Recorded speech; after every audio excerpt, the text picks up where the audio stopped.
చేసేద్దామా? అనగనగా ఊర్లో ఒక బుజ్జి లేజీ హనీ బీ ఉందంట. అది చాలా లేజీదంట. ఒక రోజు ఈవినింగ్ అది హనీ తాగడానికి ఒక లోటస్ మీద వాలింది. అది బొజ్జ నిండా హనీ తాగేసి చక్కగా లోటస్ తేనే బొజ్జుంది. ఇంతలోనే చీకటి పడిపోయింది. లోటస్ పెటల్స్ చీకటి పడితే క్లోజ్ అయిపోతాయి కదా, అలాగే క్లోజ్ అయిపోయింది.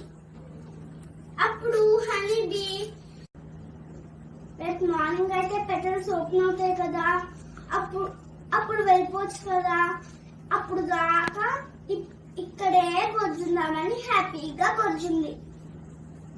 ఇంతలోకి ఎలిఫెంట్ వచ్చింది.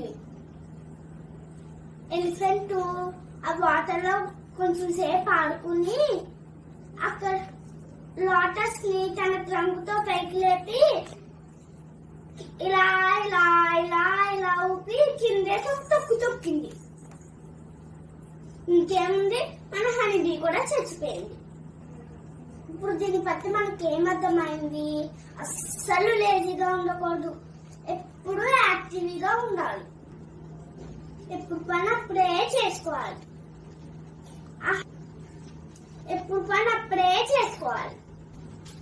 మన హనీబీ కూడా లేజీగా ఉందనే కదా చచ్చిపోయింది.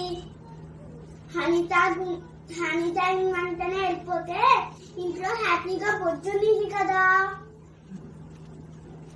అందుకని అస్సలు లేజీగా ఉండకూడదు, ఎప్పుడు పని అప్పుడే చేసుకోవాలి.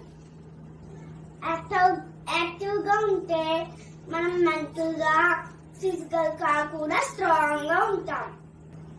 So friends, don't be lazy, be active, be strong.